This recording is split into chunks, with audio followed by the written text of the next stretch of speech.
Assalamualaikum warahmatullahi wabarakatuh.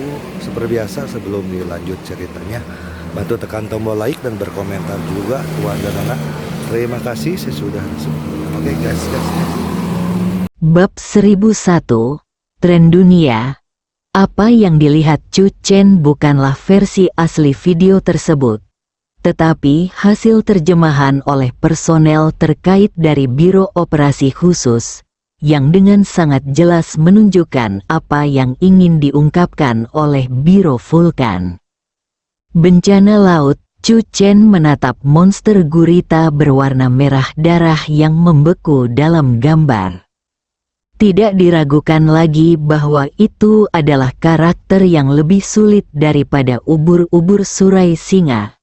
8 guru besar Biro Dewa Api tumbang pada saat yang sama.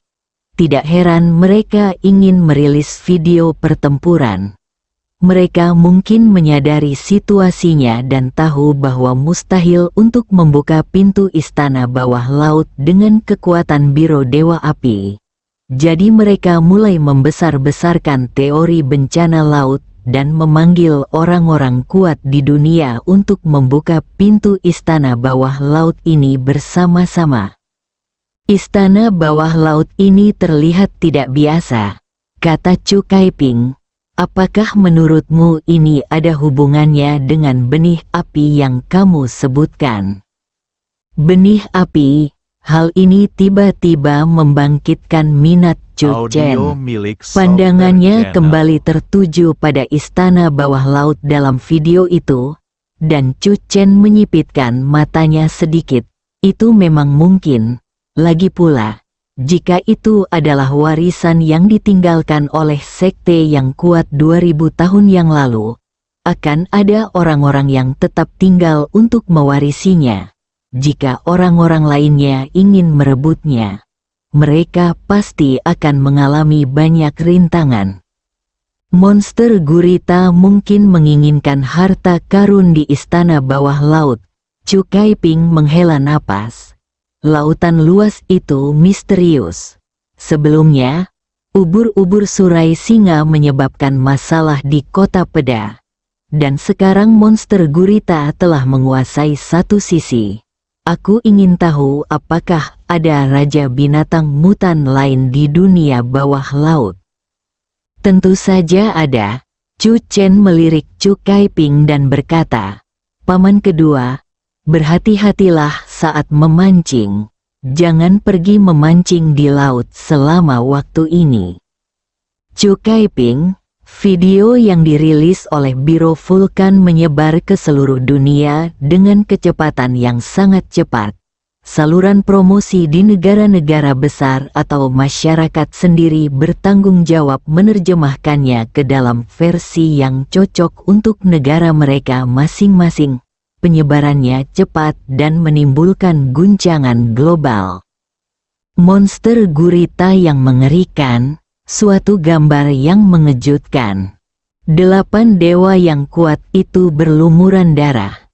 Sementara monster gurita memiliki napas sedingin es dan sangat menakutkan. Bukankah bumi telah memasuki zaman para dewa, tetapi malah memasuki zaman bencana laut? Pemandangan ini mengingatkanku pada masa ketika dinosaurus punah. Apakah manusia juga?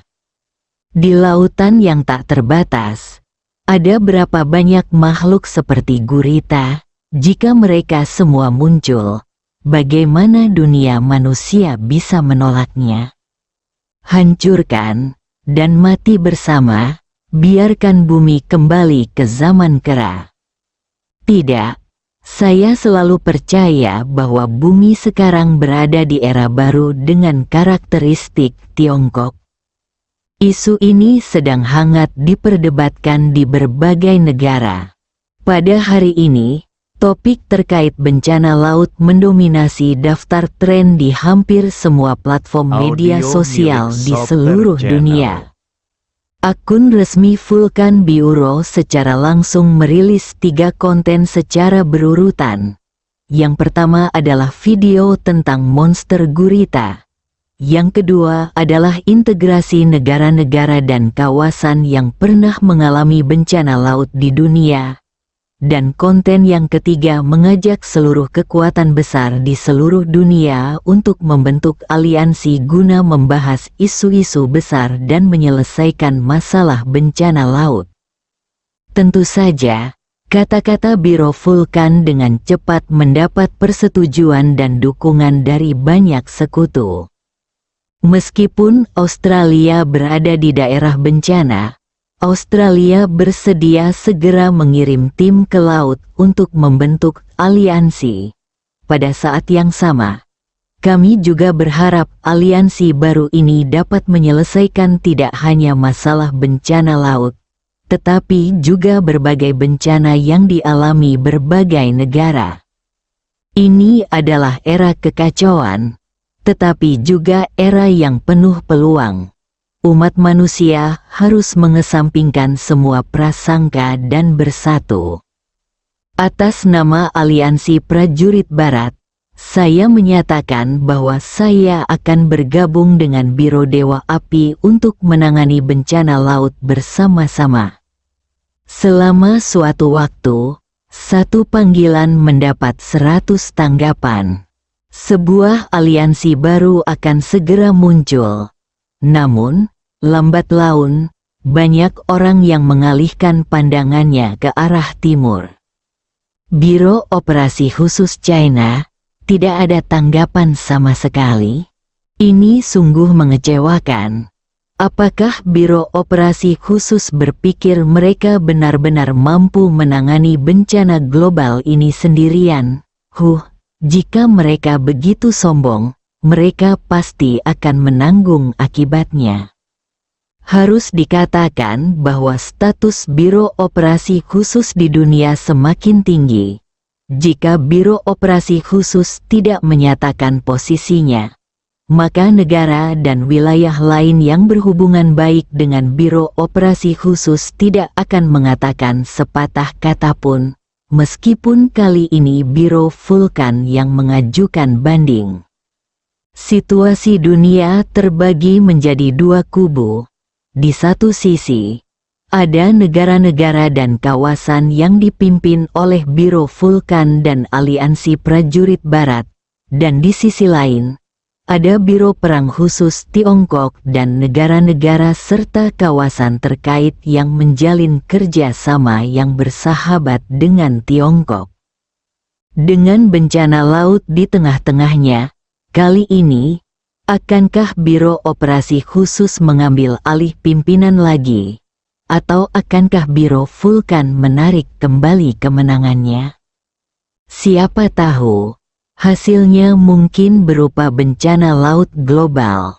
Topik ini semakin panas dan tidak seorang pun dapat menghindarinya. Xu Kaiping mengadakan pertemuan media keesokan harinya. Dalam pertemuan itu, seorang wartawan media asing langsung melontarkan pertanyaan tajam. Menghadapi masalah bencana laut yang mengancam dunia, mengapa Biro Operasi Khusus tidak menyatakan niatnya untuk bergabung dengan aliansi baru? Xu Kaiping tersenyum tipis. Sebagai balasan, aku ingin bertanya padamu, untuk menyelesaikan masalah bencana laut yang mengancam dunia, apakah kita harus bergabung dengan aliansi baru? Reporter media asing itu tertegun sejenak. Lalu berkata dengan suara yang dalam, bergabung dengan aliansi baru setidaknya mewakili sebuah sikap. Biro Operasi Khusus memiliki tanggung jawab untuk memastikan keselamatan masyarakat global. Xu Kaiping berkata dengan tenang, kami tidak akan pernah membiarkan bencana laut menyebar ke seluruh dunia dan melukai warga sipil yang tidak bersalah. Oleh karena itu, kami akan bekerja sama dengan aliansi baru untuk memikul tanggung jawab penyelesaian bencana laut. Xu Kaiping mengeluarkan sebuah daftar. Wilayah perairan pada daftar berikut adalah wilayah perairan yang akan dilindungi oleh Biro Operasi Khusus. Setiap kali Chu Kaiping menyebutkan wilayah lautan setiap negara atau wilayah, ia akan disambut dengan tepuk tangan. Ini semua dilindungi oleh Biro Operasi Khusus. Banyak orang telah menyadari bahwa negara-negara dan kawasan yang disebutkan oleh Chu Kaiping, selain negara-negara dan kawasan yang selalu berhubungan baik dengan Tiongkok, juga merupakan negara-negara yang telah menandatangani perjanjian pertukaran dan bantuan timbal balik dengan Tiongkok dalam beberapa waktu terakhir. Saya tiba-tiba merasa bahwa kontrak pertukaran dan bantuan timbal balik ini benar-benar berharga. Dengan perlindungan Biro Operasi Khusus, saya merasa lebih dapat diandalkan daripada aliansi baru. Setelah aliansi baru terbentuk, apakah kekuatannya akan sebanding dengan Biro Operasi Khusus? Jangan lupa, Biro Operasi Khusus memiliki departemen yang sangat mengerikan. 2000. Ketika seseorang menyebutkan tahun 2000, banyak sekali mata yang dipenuhi rasa kagum. Lingkaran cahaya tahun 2000 masih bersinar di seluruh dunia saat ini. Saya ingin bertanya, menghadapi situasi yang serius seperti ini, persiapan apa yang Anda lakukan saat ini?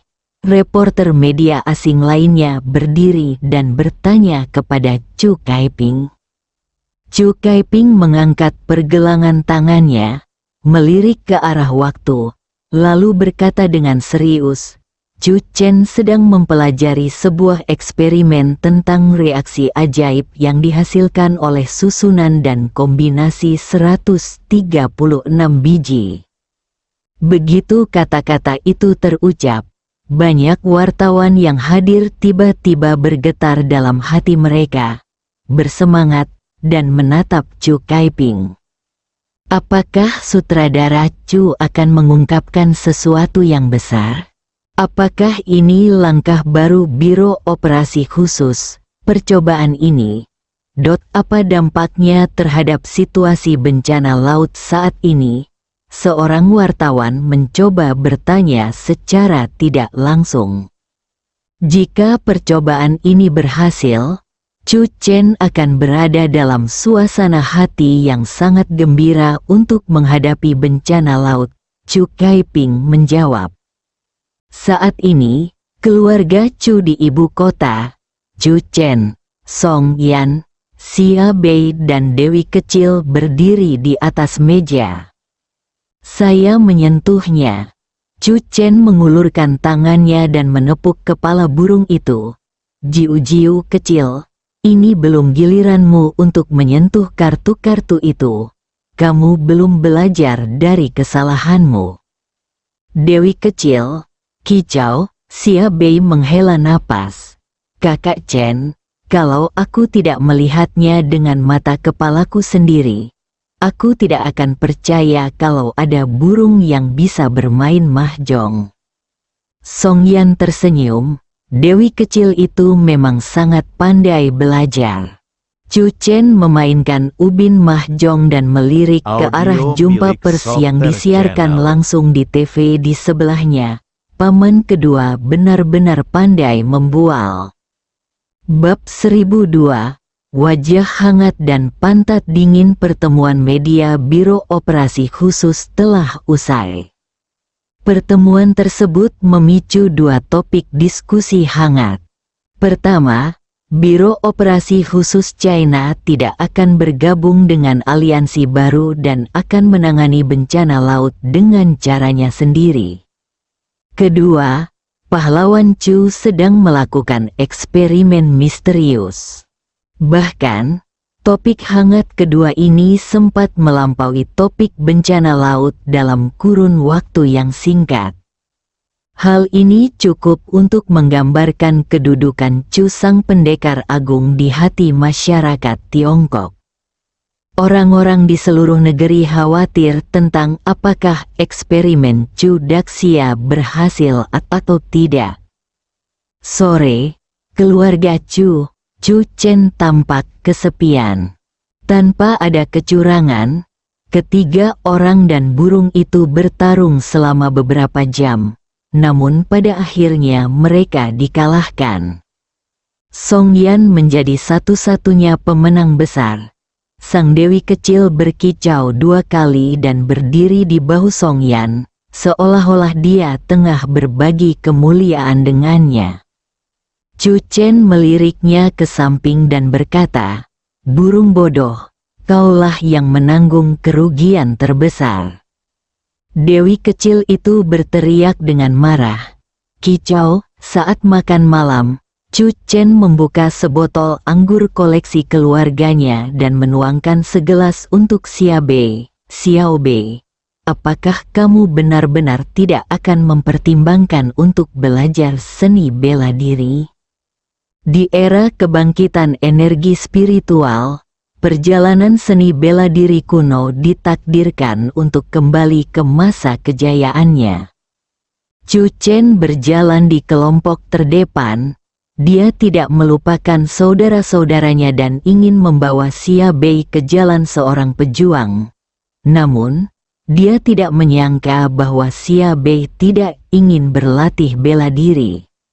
"Apakah kamu masih ingat keinginanku?" Xiao Bei berdentingkan gelas dengan Chu Chen dan berkata, "Untuk bangun dan memegang kekuasaan dunia, lalu mabuk dan tidur di pangkuan seorang wanita cantik." Xiao Bei minum dan tersenyum. Bei-Chen Pharmaceuticals sekarang populer di seluruh dunia. Dan aku juga telah memenuhi keinginanku untuk bangun dan memegang kekuasaan dunia. Selanjutnya, aku akan pergi mencari keindahan hatiku. Xiao Bei melirik Chu Chen, "Pada saat ini, kamu benar-benar ingin aku belajar seni bela diri?" Chu Chen, tatapan mata Xiao Bei pada akhirnya tampak seolah-olah Chu Chen ingin membuatnya melajang. Namun, Chu Chen memang dapat mendengar bahwa Xiao Bei tidak mau belajar seni bela diri. Setiap orang memiliki aspirasinya sendiri, jadi Chu Chen tentu saja tidak akan memaksanya. Ketika botol anggur hampir kosong, Xiao Bei merasa sedikit mabuk dan tersenyum. "Saudaraku adalah pahlawan Chu. Siapa di dunia ini yang berani menyentuhku? Apakah aku masih perlu bekerja keras untuk belajar seni bela diri?" Xiao Bei mabuk sedikit dan tinggal di rumah Chu. Malam itu, situasi internasional bergejolak karena bencana laut. Mungkin karena serangkaian perubahan yang dipicu oleh insiden monster gurita, beberapa raja binatang laut muncul di lautan hanya dalam 1 hari, mengejutkan dunia sekali lagi. Bahkan Chu Kaiping segera mulai membuat pengaturan. Untungnya, karena perintah Kaisar Qin, sekarang ada begitu banyak orang kuat di tahun 2000-an, dan Chu Kaiping memiliki cukup ruang untuk mengatur tenaga kerja untuk menjaga berbagai wilayah laut. Di sisi lain, Biro Vulkan juga mengeluarkan keterampilan terbaiknya dan memainkan semua kartunya. Aliansi baru yang dibentuk dengan kekuatan besar seperti Aliansi Prajurit Barat memenangkan beberapa pertempuran berturut-turut, yang merupakan hal yang mengasyikkan dan menyalakan kembali kepercayaan diri mereka. Aliansi baru ini memiliki kemampuan yang cukup untuk mengatasi semua tantangan. Beberapa media sudah tidak sabar dan mengeluarkan slogan-slogan. Patterson adalah jurnalis Australia ternama, yang sering dikenal karena lidahnya yang berbisa. Ketika bencana Dewa Katak terjadi di Australia, Patterson menerbitkan artikel yang mengkritik tidak adanya tindakan pemerintah Australia, yang memicu diskusi panas di seluruh negeri. Pada akhirnya, karena pemerintah Australia menutupi Dewa Katak, dan memujanya sebagai dewa, Patterson dicerca oleh seluruh negeri. Kemudian, kebohongan zaman para dewa hancur, dan Patterson kembali hidup di hati masyarakat sekali lagi. Patterson mewakili rakyat Australia, mengkritiknya semakin keras. Meskipun bencana, Dewa Katak, telah berlalu, bencana lain telah menggantikannya. Cahaya misterius telah muncul di Australia Tengah, cahaya yang dapat membunuh orang. Ratusan orang tewas dalam cahaya misterius itu. Konon katanya itu adalah cahaya gelap dalam legenda Australia yang berasal dari neraka Sura. Patterson dan timnya telah menjelajahi cahaya gelap lebih dari sekali. Audio Dalam milik artikelnya, Software Channel. ia menyebutnya cahaya kematian. Jika cahaya kematian tidak padam, rakyat Australia akan selalu berada dalam kegelapan. Patterson mulai menerbitkan artikel lagi. Setiap kali ia berbicara, ia mampu memimpin rakyat dan mengecam penguasa. Namun sayangnya, pada momen sensitif ini, pihak berwenang tidak dapat berbuat apa-apa terhadap Patterson. Pihak berwenang juga ingin melenyapkan cahaya kematian, tetapi bahkan mahkota misterius telah diambil sebagai hadiah, dan tidak ada seorang pun yang dapat memecahkan masalah ini. Batalion Pasukan Khusus Resmi Australia, yang disebut sebagai Batalion Pasukan Khusus Australia, memiliki status di Australia yang setara dengan Biro Operasi Khusus China. KAM Khusus Australia mengadakan pertemuan pada pagi harinya, dan fokus pertemuan tersebut tentu saja pada isu bencana laut. KAM AOT telah mengumpulkan tim paling elit. Ini adalah pasukan terkuat yang dapat kita kumpulkan saat ini. Mereka siap untuk pergi ke aliansi baru kapan saja.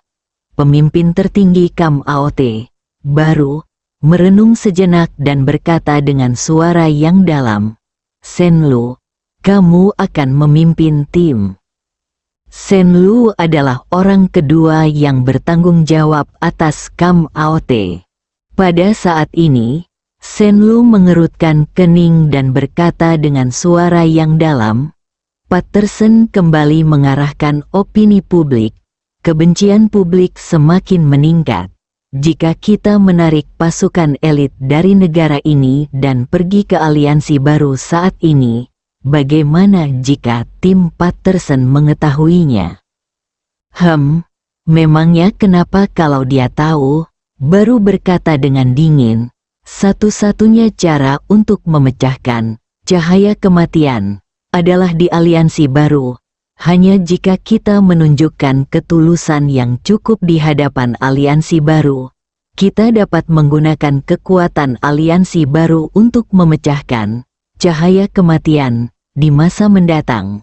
Jika Patterson terus berbicara omong kosong, kita akan menuduhnya melakukan kejahatan menyesatkan publik dan membuat dia dan timnya lebih pintar." Senlu mengangguk. "Saya mengerti." Baru menarik napas dalam-dalam dan berkata, "Aliansi baru adalah kesempatan kita, dan kita harus memanfaatkannya. Mulai hari ini, fokus seluruh KAM khusus Australia harus tertuju pada aliansi baru. Kita harus menjadi yang pertama mengetahui setiap gerakan aliansi baru dan berpartisipasi di dalamnya." Saat dia berbicara, baru mulai menghubungi kepala aliansi baru, seorang pejabat tinggi dari Biro Vulkan.